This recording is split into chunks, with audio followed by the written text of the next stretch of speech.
안녕하세요, 여보세요? 오동현 변호사님. 네, 안녕하세요. 오동현 변호사입니다. 예. 자, 오늘 정말 숨가쁘게 하루를 보내셨습니다. 그리고 지금 네, 이 그렇습니다. 밤에도 네. 저와 또 네네. 방송을 같이 하게 되셨는데요. 예. 네네네. 자, 우리 구독자 여러분들이 검사를 검사하는 변호사 모임을 너무나 응원하고 있습니다. 아, 감사합니다. 네. 예. 그리고 얘기를 차근차근 진행시켜 보죠. 네네네. 자, 사실 대법원이 네. 생중계로 낙선 운동을 한 것 아닙니까?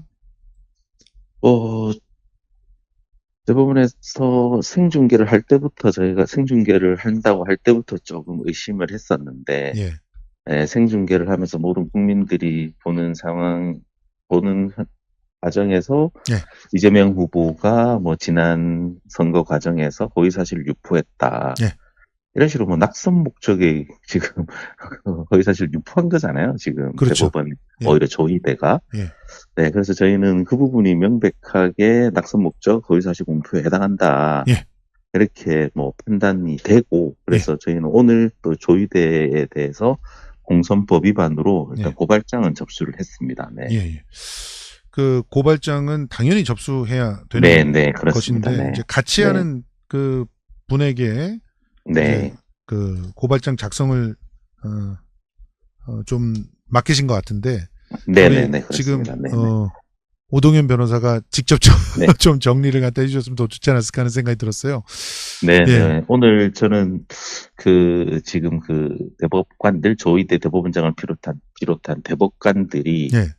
그 6만 페이지 이상 되는 소송 기록들을 예. 과연 전부 다 확인을 하고 그 짧은 시간에 전원 합의체에 회부되고 9일 만에 이렇게 항소심에서 완벽된 사건을 파기환송한 부분에 대해서 과연 그런 소송 기록들을 제대로 검토했는지, 열람했는지, 파악했는지 그 부분에 대해서 정보공개 청구를 요청하는 네, 그 일을 하셨죠. 서명운동, 네, 저는 서명운동에 좀 집중을 하느라고 맞아요. 오늘 고발장은 오늘 제가 직접 작성하지는 않았습니다. 네. 예.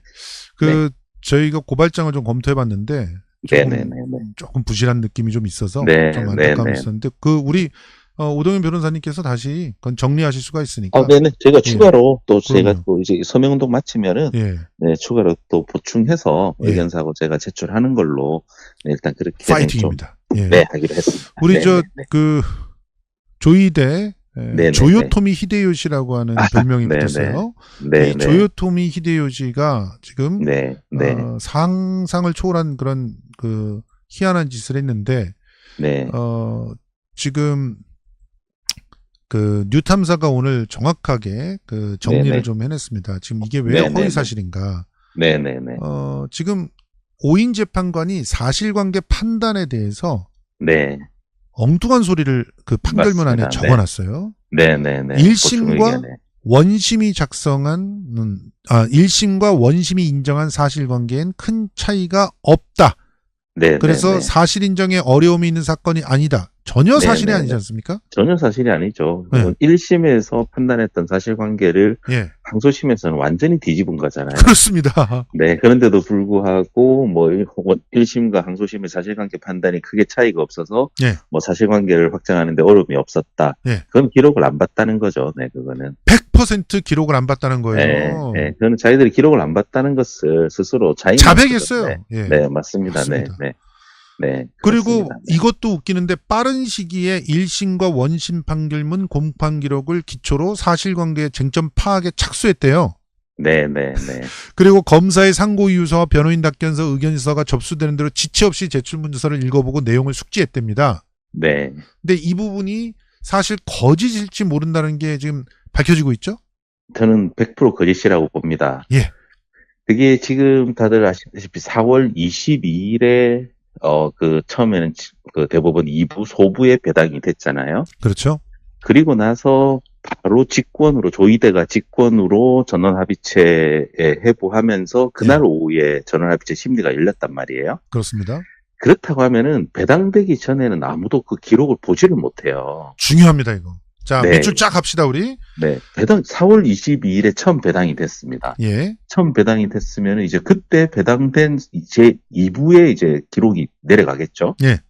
그런데 갑자기 직권으로 전원합치 해부되면은 그때서야 이제 대법관 12명이 기록에 접근할 수가 있는 겁니다. 그렇습니다. 그런데 지금 실질적으로 전원합의체 해부하고 나서 바로 그날 심리를 열었는데 예. 그러면 그거는 기록도 보지도 않고 지금 심리를 열었을 거잖아요. 심리에 그렇죠. 임했을 거잖아요. 예. 그리고 나서 이틀 뒤에 24일에 두 번째 심리를 열고 그 이후에는 심리가 없고 예. 4월 29일에 5월 1일로 선고기를 잡았는데 예. 그렇다고 하면은 4월 22일에 첫 번째 심리를 열고 4월 22일 두 번째 심리를 여는 이틀간에 예. 그 모든 기록들을 다 봤어야 되잖아요. 그렇습니다. 모든 기록들을 다 검토하고 그 이틀 동안에 모든 기록들을 다 파악하고 확인하고 이제 그 전원합의체 대법관들 간의 충분한 논의와 수기의 과정을 거쳤다는 거잖아요. 그 지금 대법원의 그 보도자료에 의하면은. 예. 그런데 그 7만 페이지라 되는 부분들을 어떻게 이틀 만에 다 보고 또 그런 충분한 논의를 할 수가 있습니까? 그거는 말이 안 되는 거죠. 예. 네. 그건 일단 현실적으로, 물리적으로 불가능한 시간입니다. 일단 몇 가지 네. 이들이 얼마나 그 궁지에 몰렸는지를 얘기해 보면 네. 원래 이 나이든 판사들 이렇게 디지털로 네네. 잘 안 본다면서요. 그러니까 실질적으로 지금 아직 형사재판 같은 경우에는 전자소송이 시행되지 않고 있잖아요. 예. 그래서 그 디지털 그 파일로 이렇게 만드는 게 의무화가 된 게 아니에요, 이게. 예. 그래서 보통은 기록으로, 이제 종이 기록으로 이렇게 보거든요. 그렇습니다. 그래서 네. 검찰청 어디입니까? 법원 이런 데 가보면은 네네네. 맞습니다. 차들이 엄청나게 거기에다 기록을 나르느라고 날라요. 예. 네. 그러나고 난리가 납니다. 앞에다가 승합차 세워놓고 기록 날르느라고 정신없는 그런 장면 쉽게 보실 수가 있잖아요. 자, 그래서 그렇다고 하면은 실질적으로 6만 페이지 되는 기록을 예. 22일 날 전원합의체 해부했다고 하면 12명에게 전부 복사해서 나눠줘야 되잖아요. 그렇죠. 그 6만 페이지 되는 양을 12명에게 복사를 한다면 그 복사하는 데만 해도 시간이 얼마나 많이 걸리겠습니까, 이게. 그러니까 4월 22일 날 심의를 못 하죠. 그렇죠. 심의를 못할 뿐더러 24일도 못하는 거죠. 그럼요. 그 6만 페이지를 12명에게 하면 12명이면 72만 장이에요. 그렇죠. 그거 복사하는데 얼마나 걸리겠습니까? 아무리 초고속으로 복사를 한다 그래도 72만 장이면은 복사하는 데만 해도 며칠 걸립니다. 그렇죠. 예.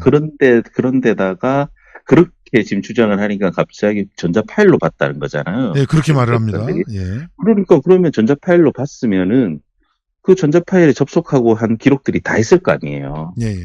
네, 전자 파일로 존재하는지. 그래서 저희가 오늘 그 정보공개 청구 그 서명을 받으면서 요청한 내용이 어떤 형식으로 소송 기록을 받냐 이거예요. 종이로 받는지 아니면 정말 전자 파일로 받는지 어떤 형식으로 그 소송 기록을 열람을 했고 열람 방식이 어땠는지 그리고 열람하는데 걸린 시간이 얼마나 되는지 네. 그리고 그 전환합의체 심리 과정에서 그 기록에 대해서 얼마나 알고 논의를 하고 수기를 거치고 토론을 했는지 이 부분에 대해서 다 밝혀내라는 거예요. 다 공개하라는 거거든요. 맞습니다. 아니 기록이 다 있으면 다 할 수 있는 거잖아요. 그거는 예. 워낙 지금 모든 국민들이 궁금해하고 있고 의문을 가지고 있고 대법원을 못 믿고 있는데 예.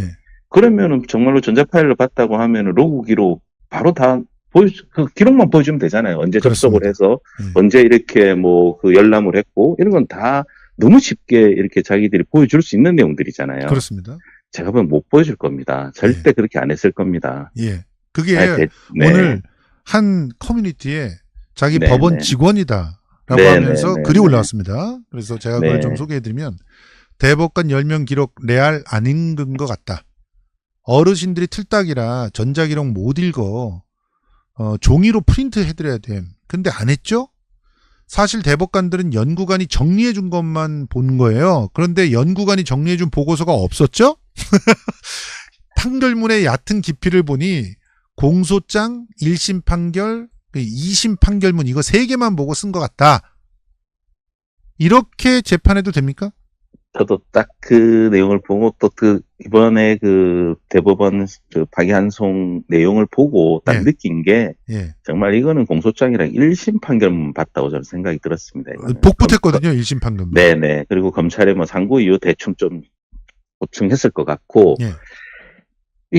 그 방대한 양의 1심에서 또 선고했던 걸 항소심에서 얼마나 조목조목 반박을 했잖아요. 그렇죠. 또 그게 기존의 대법원 그 정업시장 그 공선법 사건에서 나왔던 그 판시를 가지고 항소심에서 판결을 한 거거든요. 자, 여기서 좀 중요하게 여러분들께 꼭 네. 알려드릴게요. 정읍시장의 네네네. 판례가 6개월 전에 그렇죠. 있었다는 거죠. 맞습니다. 네. 그게 대법원에서 바로 나왔던 게 선거운동 과정에서는 예. 조금 편협되게 판단할 게 아니라 예. 좀 광범위하게 판단해야 된다 이거예요. 그게 박영재 재판관의 맞습니다. 네, 네. 주심으로 네, 내렸던. 주심이었습니다. 네. 그렇죠. 그래서 다의적인 해석이 가능하다고 하면은 네. 그 다의적으로 해석이 가능하기 때문에 딱 하나만 해서 판단할 수는 없다는 게 지난 그 정읍시장 그 대법원 판결 내용이었거든요. 맞습니다. 그런데 지금 이번 같은 경우에는 다의적으로 충분히 해석이 가능함에도 불구하고 선거인이 받아들이는 인식을 기준으로 해서 예. 이거는 골프 안 쳤다고 볼 수 있다. 예. 백현동 사업에 대해서 협박받았다고 그렇게 일반인들이 받아들였다. 그냥 이거는 자기들이 추측으로 판단해버린 거잖아요. 다의적인 해석이 가능함에도 불구하고. 예. 그렇다고 하면 이거는 기존에 자기들이 대법원의 입장과도 맞지 않고 예. 1심에서 정말로 정치검찰이 이재명 후보를 죽이기 위해서 조작 수사하고 조작 기소한 거를 그대로 그냥 정치적인 판결을 해버렸는데 예. 대법원에서도 그걸 그대로 받아들였다고밖에 볼 수는 없습니다. 네. 그렇습니다. 네. 일단 그래서 로고 기록을 물고 늘어지고 있는 겁니다. 우리가. 네, 그렇습니다. 만약에 정말 기록도 보지도 않고 판단을 했다가 하면 이거는 정말 심각한 문제인 거죠, 이거는. 예, 기본적으로 네. 이 기수대의 분들 10기 네. 후반에서 20기 초반은 전자로 뭘 보고 쓸 수 있는 사람들이 아니다. 실질적으로 우리들도 이거 지금 네. 이걸로만 보기에는 눈 아프고 막 이런데. 실질적으로 판사분들이 예. 재판 과정에서 지금 형사재판 같은 경우는 아직까지도 전자소송이 안 됐기 때문에 종이 기록을 직접 보고 예. 민사소송은 전자소송이 도입된 지 상당히 오래됐지만 필요한 서류들은 출력해서 종이로 봅니다. 맞습니다. 그게 훨씬 가독성이 있고 그렇죠. 기록들을 찾고 빨리 파악하기가 편하기 때문에 그렇죠. 그렇거든요. 그런데 지금 7만 장이나 되는 것을 전자파일로 갖다가 어떻게 그거를 솔직히 마우스 내리는 데만 해도 손가락이 너무 그렇죠. 힘이 들 거예요. 네, 자, 그거는. 그래서 네, 기록 네. 복사 여부, 보고서 제출 여부, 로그 기록 모두 객관적 증거로 남아있는 자료들이기 때문에 이거는 숨길 수가 없다. 그렇죠. 맞습니다. 네, 네. 그래서 네. 지금 대법관들은 뉴스 보면서 약간 엿됐다 이렇게 생각하고 있다는 거예요. 근데 그렇죠. 대법원은 네, 네. 대법관한테 뭔 짓 하겠어 이러면서 안일하게 생각하고 있는데 현실 감각이 전혀 없는 전혀 거죠. 없는 네. 거죠 이게. 네. 지금 모든 국민들이 지금 예. 분노하고 있고 무조건 밝혀내라고 지금 오늘 그 짧은 시간에 서명 요청을 받았는데 벌써 지금 곧 40만 명이 됩니다, 이게. 지금 가장 최신 자료를 갖다 우리 오동현 변호사가 갖고 계시죠? 네네. 지금 제가 7시까지 확인한 건 26만이었는데 지금 제가 전화 받기 조금 전에 봤을 때가 37만 명입니다. 와. 오늘 정확하게 오후 12시부터 시작을 했거든요, 예. 서명을. 그러니까 지금 한 11시간 정도 된 거잖아요. 예. 11시간 만에 거의 37만 명이 지금 동의를 하셨습니다, 지금. 11시간 만에 37만 명. 네네네. 예. 지금도 그렇습니다. 네. 속도가 계속 나오고 합니다. 계속 지금, 계속해서 지금 동의를 하고 계십니다, 네. 자, 그런데 이제 우리가 조금, 얘기를 좀 해봐야 될 게 뭐냐면, 네네. 자, 지금 우리 민주당의 전략이 뭐냐. 네네네. 이걸 물으시는 분들이 많아요. 네네. 그러면서 전부 다 대법관들 10명을 선제 탄핵해야 된다. 네. 이렇게 주장하시는 분이 있고 또 네. 어떤 분은 지금 무소속으로 후보를 하나 정해놔야 된다라는 식의 얘기를 하는 분이 있어요. 네네. 자, 그래서 우리 오동현 변호사의 그 정말 분석으로 네네. 지금 이렇게 이재명이는 재판 올라오면 대선 전에 우리가 처리한다라고 약속한 저 인간의 그 끔찍한 그 작태를 막기 위해 우리에게 실제로 남은 기간은 19일밖에 없어요. 그렇죠? 그렇습니다. 네, 네. 15일, 그러니까 5월 15일까지가 그 기본적으로 네, 주어진 시간이고, 네. 한 번 주어진 네, 파기환송심에서 주어진 시간이고, 네. 그 시간에서 그 다음에 상고로 넘어가면 7일이에요. 네, 맞습니다. 네. 그래가지고 지금부터 남아있는 시간이 19일밖에 없다는 거였습니다. 이게 그 네, 내용인데, 네. 자, 첫 번째로 우리가 하는 것은 파기환송심을 막아야 된다라고 하는 건데 어떻게 막을 수가 있습니까? 지금 일단 가장 중요한 게 6월 3일 대선을 치러야 되는 거잖아요. 그렇죠? 6월 3일 전에 대법원의 판결이 피선거권이 박탈되는 그 판결이 확정돼 버리면은 예. 정말로 이거는 정말 눈 뜨고 코 베이는 격이 되는 거잖아요. 생각하기조차 싫은 일이죠. 네. 예. 그렇기 때문에 무조건 6월 3일 대선을 치르는 걸로 해서 저희가 모든 방법을 강구해야 될 건데. 그렇죠? 지금 현재 일단 딱 눈앞에 닥친 것은 15일 지금 파기환송심이잖아요. 그렇죠? 근데 이거는 다들 아시겠지만 말도 안 되는 속도로 지금 진행하고 있는 거죠. 네, 5월 1일에 대법원 선고가 나고, 예. 그런데 5월 2일 어제 오전에 바로 대법원이 기록을 바로 고등법원으로 내려보냈어요. 예. 그것도 정말 이례적인데, 그런데 그날 오후에 바로 배당까지 돼버립니다. 예. 고등 7부로. 예. 자, 그런데 또 그날 오후 6시가 다 돼서 바로 5월 15일로 재판 공판 기일을 잡아요. 맞아요. 그리고 나서는 정말 이게 더 믿을 수 없는 게 바로 이제 그 소송 기록 접수됐다, 이제 그 소송 기록 접수 통지서가 송달이 돼야 되니까. 예. 그리고 이제 이제 소환장, 이제 5월 15일 날 그 재판이 열린다는 그 공판 기일 예. 소환장을 집행관 송달로 진행을 해버립니다, 이게. 집행관 송달. 그러니까 인편으로 진행을 그렇죠, 한다는 그렇죠. 거잖아요. 예. 원래 집행관 송달은 일반적으로 등기로 이렇게 우편물로 이제 송달을 하는데, 그렇죠. 소환장을, 그게 이제 뭐 폐문부제 집이 없다든지, 예. 뭐 그런 경우에 한해서 이제 예. 네, 원활하게 송달이 안 되는 경우에 이제 특별 송달 형식으로 집행관 송달이라고 해서 뭐 야간이라든지 예. 그리고 주말이라든지 이런 경우에도 송달이 가능하게 하는 게 집행관 송달이거든요. 그렇습니다. 그런데 일반 지금 우편 송달은 아예 하지도 않고 바로 집행관 송달을 해버렸단 말이에요. 예, 그렇습니다. 그러니까 이거는 무슨 수를 써서라도 15일까지 소환장을 송달시켜가지고 예. 15일날 재판을 진행하려고 하는 거잖아요. 예, 그런 의도가 네, 진짜 의심스럽죠. 이거는 뭐 의심이 아니라 거의 확신이죠, 확신. 예. 뭐 대법원의 진행 상황이라든지 대법원에서 파기환송심으로 내려보내고 나서 이거 1년의 과정이 하루 만에 지금 다 이루어져 버린 거잖아요, 지금. 그렇습니다. 네, 그렇다고 하면 이거는 무슨 수를 써서라도 이재명 후보를 대선에 못 나가게 하겠다, 이런 의도가 보이는 거거든요. 예. 네, 그렇다고 하면 일단은 저희는 15일에 만약에 재판이 열린다, 출석을 해서, 그러면 얘들은 정말 선고를 바로 해버릴 수도 있어요. 그렇습니다. 그렇잖아요. 그러면 선고 바로 해버리고, 그러면 이제 대법원으로 가서 또 대법원에서 또 어떤 짓을 할지 모르기 때문에, 예. 무슨 수를 써서라도 저는 6월 3일 전에 파기환송심이 판결이 안 나게 하는 게 가장 중요하다고 생각이 들거든요. 그렇습니다. 네, 그렇다고 하면은 제 개인적인 생각으로는 15일에 일단은 출석을 안 하는 거죠. 예, 15일에 네. 출석을 안 해야 돼요. 예. 네, 출석을 안 하는데 또 그냥 뭐 출석을 안 하면은 얘들이 또 정말로 불출석으로 영장까지 칠 수도 있는 애들이에요. 그렇습니다. 그러니까 뭐 15일이면은 공식 대선 선거운동 기간이잖아요. 그렇죠. 네, 그렇기 때문에 15일에는 공식 선거운동 때문에 예. 재판 출석이 힘들다. 예. 그래서 공판 기일 변경 신청서를 저는 내야 된다고 생각합니다. 자, 첫 번째 작전. 네, 네. 공판 기일 변경 신청서. 네, 네, 네. 이거를 15일에는 네. 사실은 한 대통령 그 후보를 그러니까 신청하기 전에 대통령 네, 후보를 네, 등록하기 전에 네. 이거부터 날려봐야죠, 일단. 그렇죠. 예. 네, 네. 그러니까 이게 지금이 5월 3일이고요. 네, 네, 네. 5월 10일 날 지금 대통령 그 후보 등록을 하니까 네. 7일밖에 안 남았습니다. 이 7일 중에 네. 제대로 써서 네. 대략 한 9일 정도에 보내야 되지 않을까 하는 생각이 듭니다. 맞습니다. 물론 뭐 지금 집행관 송달을 한다고 하더라도 그 소환장을 송달을 안 받으면 예. 당연히 15일에 재판이 열릴 수가 없는데 예. 얘들이 집행관 송달로 한다는 거는 무조건 송달시키겠다는 거잖아요, 지금. 예.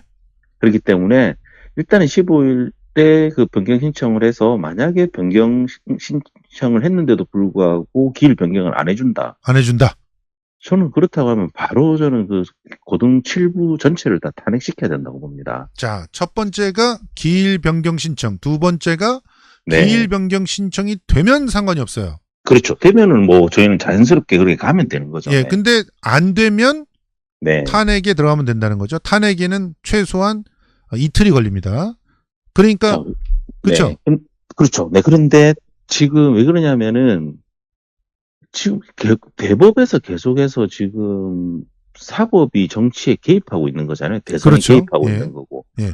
그런데 지금 고등법원, 고등형사 7부도 지금 동일하게 대법원과 지금 똑같이 가고 있는 거잖아요. 하루 만에 이렇게 급하게 서두르고. 예. 그리고 공식 대선 선거운동 기간에 기일을 잡았단 말이에요. 그렇죠. 공판 기일을. 네. 그렇다면 이것도 명백하게 선거에 개입하는 걸로 볼 수밖에 없는 거거든요. 그렇습니다. 그렇기 때문에 대선 선거 운동을 위해서 공판 기일을 연기를 해달라고 했는데도 불구하고 불허를 한다? 그럼 자기들이 선거에 개입하겠다는 뜻과 똑같은 거잖아요. 의지죠, 그게. 네. 그렇다면 저는 바로 이거는 사법부가 정치에 개입하고 대선에 개입하는 거기 때문에 바로 탄핵해야 된다고 봅니다. 예. 네. 김정숙님 지금 방법을 다 가르쳐 주나요? 가르쳐 줘야 됩니다. 가르쳐 줘야 고법 판사들이 쫄아요. 저희들이 그렇죠. 네. 취재 다 했거든요. 그런데 지금 얘네들이 네. 일단 우리 현명한 시민들이 정보 공개 청구를 10,000건이 넘게 했어요. 이 10,000건을 넘게 해서 대법원에서 난리가 났습니다. 지금 굉장히 쫄아 있고요. 그렇죠. 조의대 손 떨면서 다니고 있다고 합니다. 그리고 지금 고법에서도요. 기본적으로 우리들 특히 초선 의원들이 조의대 탄핵 선언했습니다. 그렇기 때문에 지금 우리들한테도 탄핵을 할 건가 7부가 하소연을 하고 있다고 합니다. 이따가 다 취재한 내용들 설명해 드릴 테니까. 자, 일단 첫 번째가 기일 변경 신청 안 받아들였을 때, 두 번째가 고법 판사들을 3명, 지금 7부의 3명을 탄핵하는 겁니다. 자, 이 탄핵을 하게 됐을 때 이틀이 필요하니까 최소한 걔네들 손에 우리의 기일 변경 신청이 하려고 하면 9일까지는 보내야 되는 거예요. 그리고 나서 이틀 동안에 탄핵을 진행을 하면 이제 걔네들도 대응을 합니다.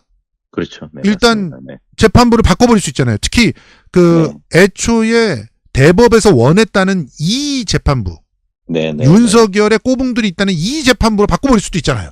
뭐 재판부가 만약에 재배당이 된다고 하면은 또 다시 기일을 잡아야죠. 그거는. 그렇죠. 재배당이 되면은 기일을 다시 잡아야죠. 그렇죠. 또 그게 맞춰서 또 연기 신청을 하고 무조건 저희도 할 수 있는 모든 방안을 강구해야 됩니다, 이제는. 맞습니다. 이게 얘들은 정말 상식이 없이 불법을 저지르면서까지도 대선에 개입하려고 하는데 저희가 지금 점잖게 하나하나 뭐 이렇게 따지고 들어갈 때가 아닙니다. 지금은 저희도 법으로 할 수 있는 모든 수단을 강구해서라도 다 대응을 해야 됩니다, 지금. 맞습니다. 자, 여기서 지금 오동현 변호사님이 너무 심플한 방법 잘 얘기해 주셨고요. 자, 이 부분을 민주당 초선들이 알고 있죠? 다 알고 다 알고 있어요. 자, 다 얘기 다 끝난 거야? 그럼? 그렇습니다. 자, 그러면 자, 지금 우리가 7부를 탄핵을 시켜. 7부 탄핵시켜서 재배당을 하는데 이틀 정도 걸려요. 그리고 나면 17일. 그리고 나서 재배당을 한 사람들이 그날 당일날 새로 기일을 잡더라도 일주일 안에 잡기는 어려워요. 그렇죠. 맞습니다. 그러니까 최소한 7, 8일 후에 잡을 겁니다. 그러면 이제 어떤 일들이 벌어지냐면 우선 재외국인 투표가 시작이 돼버려요. 맞습니다. 5월 20일에 재외국인 투표가 시작되는데도 그 새끼들이 기일을 잡는다. 이렇게 되면 얘네들은 너무나 탄핵의 명분이 확실한 거죠. 확실한 거죠. 지금 일단은 대선을 지금 한 달 앞두고 이렇게 기일을 잡고 하는 것 자체가 완전 본인들의 의도가 보인 거예요. 그럼 자기들은 무슨 수를 써더라도 대선에 개입하겠다는 강력하게 의지를 표현한 거거든요, 이거는. 이게 선조치입니다, 경인호님. 이게 5월 15일 파기환송심 전에 고등법원 판사, 7부 판사 3명을 탄핵을 하는 선제적 탄핵입니다. 이 탄핵이 먼저입니다. 대법원은 나중이에요. 순서에 맞게 하셔야 됩니다. 저희는 무조건 파기 환송심이 6일 전에 확정이 안 되게 하는, 그 선고가 안 되게 하는 게 예. 중요하다고 봅니다, 저는. 네. 예. 네. 자, 탄핵을 너무 일찍 해버리면 헌법재판소에서 기각이 나올 수 있어요? 아니에요. 그렇죠. 이 대법원들을 탄핵하면 그렇다는 거죠. 지금 현재 그렇죠. 그 얘네들도 우리가 탄핵을 올렸을 때 그 탄핵이 기각될 만큼 사유가 불분명하면 우리가 역풍이라기보다 걔네들이 다시 그냥 탄핵이 기각돼 버립니다. 그쪽에서. 네네. 그러니까 확실한 문제가 있어야 돼요. 그래서 그 부분이 굉장히 중요합니다. 그래서 5월 20일이 되게 중요하고요. 그리고 5월 10일 대통령 후보 등록 이것도 명분이 확실히 되죠. 그렇죠. 네. 이제 후보 등록까지 하고 그렇다면 당의 후보로 결정이 된 거잖아요. 당의 후보로 결정된 그런 절차가 있었음에도 불구하고 그렇죠. 그 사람을 갖다가 날리는 그런 후보 교체도 못하는 그런 예. 상황인데도 불구하고 자기들이 그렇게 대선에 개입해서 민주당 후보를 날리겠다는 의사를 확고하게 보인다고 하면 정치 개입이고 탄핵 사유가 됩니다. 대선 개입이고 오히려 지금 오늘 뭐 김문수로 그 국힘 후보가 결정이 됐지만 일단은 김문수 아니면 한덕수 둘 중에 한 명이 상대가 될 거잖아요. 예. 그렇다고 하면 정말 내란 세력과 지금 이렇게 이재명 후보의 싸움인데 오히려 대선에서 내란 세력 손을 들어주는 거랑 마찬가지인 거잖아요, 지금. 자, 보십시오. 조상호 변호사도 이렇게 얘기합니다. 15일 재판 기일 변경 신청서를 낸다. 안 받아주면 정치적 재판이다라고 선언할 수가 있다. 왜?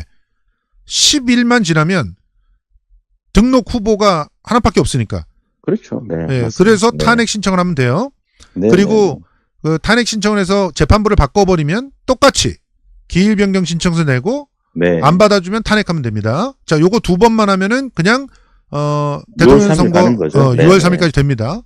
자, 그런데 간단한 방법이라고 생각합니다. 예, 그런데 지금 여러분들이 걱정을 막 하고 막 불안해하시는 이유가 진해원 검사가 이런 얘기를 했어요. 이 부분을 팩트 체크해드립니다.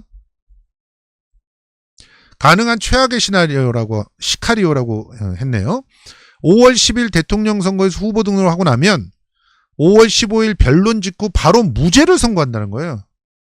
네. 무죄를 선고하고 검사가 그날 바로 그냥 상고를 해버리죠. 왜냐면은 우리 이재명 대표는 상고권이 없어져요. 무죄면은 이제 우리한테 너무 유리한 거기 때문에 그렇죠. 상고권이 없어져요.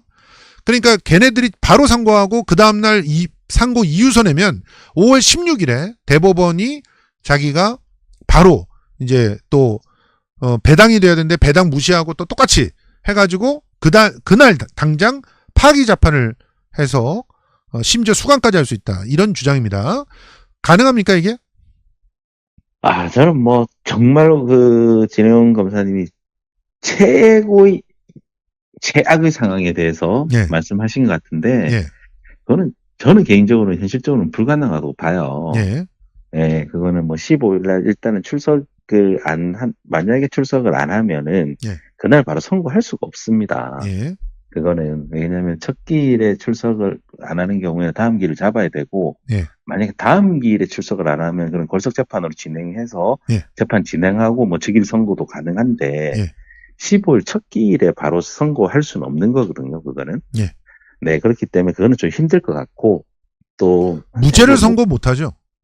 무죄 선고하는 것도 현실적으로는 좀 쉽지가 않습니다. 왜냐하면은 대법원에서 유죄 취지로 일단은 내려보냈기 때문에 그거와 다르게 또 무죄를 판단해서 올리기에는 쉽지는 않는 거거든요. 그래서 근데 물론 뭐 이제 진해원 검사님은 정말 최악의 상황, 완전 최악의 상황을 가정해서 이렇게 이런 짓도 할 수 있는 애들이니까 뭐 그런 의미이신 것 같은데 뭐 제가 보기에는 그 정도까지는 정말 힘들 것 같고 그래도 저희가 이게 무죄를 선고한다는 게 가능하다라고 이렇게 얘기를 하면 그러면 세상에 진짜 불가능한 일이 없겠죠.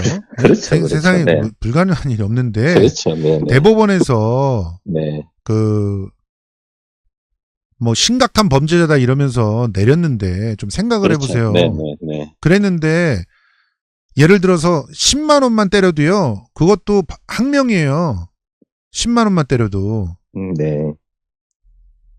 그러니까 지금 일단 그러면 계엄했냐고요? 뭔 소리요? 이러시는데 계엄하고 다릅니다. 지금 이건 일단 그 변론 직후 무죄 선고하고 즉일 검사 선고하는 건 불가능하다. 그건 네. 그렇기 말씀드리고요. 때문에 일단은 그러니까 지금 그런 걱정을 할 필요가 없는 게 예.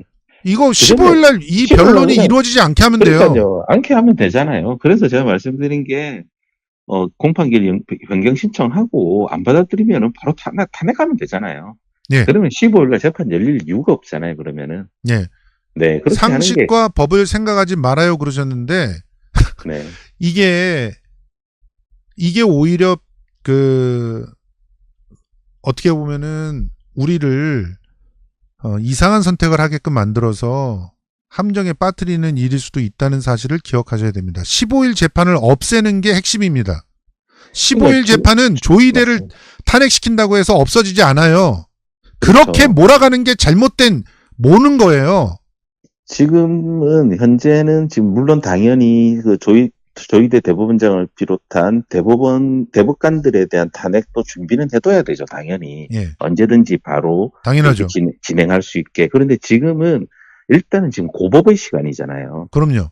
그러니까 15일 기일이 안 열리게 하는 게 최우선이고, 그래서 예. 만약에 공판기일 변경 신청을 했는데 받아들여주면 정말 다행이잖아요. 예. 근데 아마 그럴 가능성이 없을 것 같아요. 얘들이 하는 거 봐서는. 그렇죠. 그렇다고 하면 바로 탄핵. 고법 7부를 탄핵하는 절차로 들어가야죠, 바로. 지금 고법 7부를 그대로 두고 대법관 탄핵 절차로 가는 것보다는 아예 그냥 지금 파기환송심 자체가 안 열리게 하는 게 최우선이잖아요, 지금. 예. 네, 저는 그게 제일 빠른 방법이라고 생각합니다. 서부학 교수가 저희랑 얘기하는 게 똑같은 거예요. 고법 전원 탄핵하라고 하는 게 고법 판사를 갖다 전부 1부서부터 10부까지 다 탄핵하라는 얘기가 아니에요. 아, 그렇죠. 네. 고법 전원 탄핵이라고 하는 말은 지금 현재 재판부 7부의 새 새 판사를 탄핵하라는 겁니다. 네. 역풍병 아닙니다. 이게 확률과 합리와 또 가장 정확한 그런 방법입니다. 자, 지금 저희가 역풍을 고민할 때는 아니라고 생각합니다. 예, 역풍 같은 거 따지지 않습니다. 저희는. 아니, 얘들이 지금 물불 안 가리고 지금 전혀 상식적이지 않고 불법적인 이런 재판을 진행하고 있는데 저희가 역풍을 우려해서 하다가 정말 대선 선거 못 치르면 어떻게 합니까, 정말. 예. 봉우리님, 네. 고법과 조이대 4명 탄핵하라는 거 맞아요. 근데 조이대는 나중에 해야지 됩니다. 그 이유를 설명해 드릴게요. 자, 일단 고법에서 15일 날 진행을 할 것 같아. 그래서 탄핵을 시켰어요. 탄핵을 시켰는데 조이대가 막 고법에서 탄핵한다고 해서 지랄하면서 자기가 개입할 수 있습니까? 없습니까? 아이고, 그건 불가능하죠, 실질적으로는. 그거는 진짜 안 되는 겁니다. 네. 이번에도 어떤 일이 있었냐면 제가 이제 나중에 또 말씀드리려고 하는데 그 고법 대법에서 2부에 배당을 하라고 압박을 했다고 합니다. 그런데 2부에 배당한다고 하는 걸 들은 지금 서울 고등법원장께서 이분은 굉장히 훌륭한 분이에요. 서울 법원장께서 니네 이런 식으로 할래? 우리한테 똥 치우라고 명령하냐? 이러면서 사실은 6부에 대기시민 7부로 배당을 했다고 합니다. 그러니까 뭐 고법 내부에 또 배당 시스템이 있기 때문에 시스템대로 했다는 거예요. 네. 그렇죠. 네. 그런데 그 7부의 이재권 판사가 이전에 양승태의 비서실장이었기 때문에 조이대가 가만히 있는 거예요. 네. 그 정도면 괜찮겠다라고 생각하면서 그 정도밖에 안 되는 거예요. 조이대도 고법한테 할 때.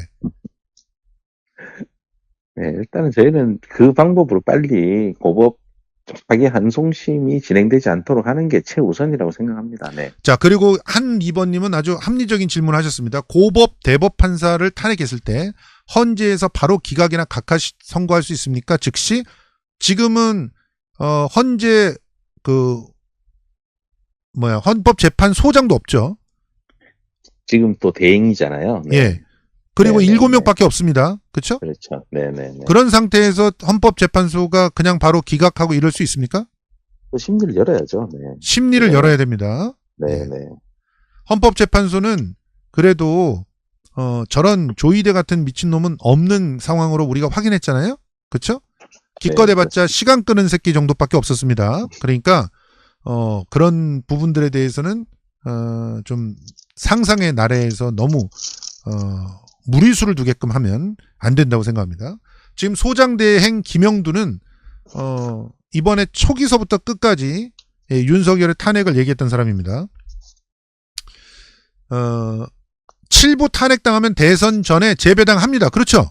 그렇죠. 또 재배당 하겠죠. 재배당해요. 네. 그런 재배당 한다고 말씀드렸잖아요. 네. 자, 재배당을 한 다음에 그 다음에 기일을 잡을 때까지 최소한 이틀은 걸린다는 거예요. 재배당하고. 그렇죠?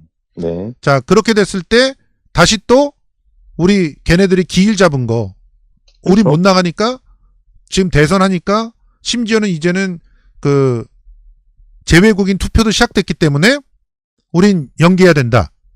그러면 걔네들이 연기 안 해준다. 그럼 또 탄핵하면 됩니다.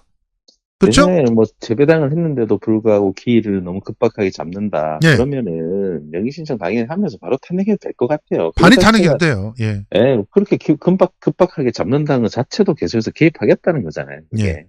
네. 재배당 바로 즉시 하질 못합니다. 네. 그 그렇기 때문에. 고법은요 지금 시스템을 따라서 하고 있어요. 이제 문제는 고법원장은 시스템을 따라서 하고 있는데 그런데 밑에서 그 지금 7부 재판부에서 눈치를 보면서 국민의힘이 원하는 거 다 들어주고 민주당 쪽 약간 좀 들어주고 이런 식으로 지금 눈치를 보고 있어서 확실하게 우리가 서명운동으로 박살내자라고 하는 겁니다. 이런 것도. 네. 자, 지금 그러면 이 단일한 어떤 대오를 가지고 내일서부터 차근차근 진행해 나갈 것인데 그러면 이 나가는 데 있어서의 그 어떤 변수나 이런 것들 다 체크를 하고 계시는 거죠? 그렇죠. 지금은 뭐 모든 가능성을 다 열어두고 해야 되기 때문에 예. 하루하루 내 모든 가능성이 열린다고 생각을 하고 예. 그런 가능성이 있을 때는 바로 이제 하나하나 차례대로 진행해야 된다고 봅니다. 네. 예. 이렇게 밤늦게 시간 내주셔서 너무 감사하고요. 또 이제 내일서부터 또 이 불안한 우리 혼란스러운 우리 민주당원들과 또 시민들을 또 다독여야 될 필요들이 있으니까 또 필요하면 또 언제든지 좀 출연을 좀 부탁드립니다. 네, 알겠습니다. 네. 지금까지 검사를 검사하는 모임의 변호사 모임의 대표 오동현 변호사와 함께했습니다. 네, 감사합니다. 고맙습니다. 네, 좀 그 서명운동 좀 많이 동참해 주십시오. 그렇죠. 네, 지금 현재 네. 서명은 몇 명인지 확인되십니까? 잠시만 제가 바로 확인해 보겠습니다. 네. 이 서명운동이 중요한 이유가 이 서명운동을 지금 100만만 하더라도 조이대 그리고 이재권이 질질 쌉니다. 그래서 이런 반응들이 나왔을 때 확실하게 대응하지 못하는 그런 상황들이 걔네들이 될 테니까 100만을 돌파하셔야 됩니다. 네, 지금 막 확인하니까 39만 명입니다. 네. 아, 진짜 빨리 올라가네요. 네. 예. 지금 공직선거법 11조 얘기를 해달라고 하시는데 요거까지 네. 말씀해 주시고 가셔야 될 것 같은데요. 11조 내용이 좀 한번 읽어 주시겠습니까? 제가 예. 지금 공직선거법 11조는 대선 후보가 등록을 마친 후 개표 종료나 체포나 개표 종료까지 체포나 구속되지 않는다고 규정하고 있다. 아, 네. 네. 그래서 그러니까 그건 이제 뭐 별도의 이제 수사 관련된 그런 부분인 것 같고 예. 일단 지금은 기존의 그 재판 과정에서 지금 진행되고 있는 거기 때문에 예. 네, 그거 별개로 저희는 지금 기존 그 재판을 이제 진행 안 되게 하는 게 최우선인 거죠. 네. 맞습니다. 자, 네. 지금 현재 뭔가 새로운 혐의를 제기했다. 그랬을 때 대선 후보로 등록돼 있으면 체포나 구속 안 당한다는 거예요. 네. 그러니까 지금 그런 거는 한덕수한테 필요한 거죠. 그렇죠. 네, 예, 맞습니다. 한덕수한테 필요한 겁니다. 네. 자, 그러면 지금부터 또 그 다음 얘기 좀 진행을 해야 되니까 오늘 정말 고생 많으셨습니다. 네, 감사합니다. 예, 지금까지 오동현 변호사였습니다.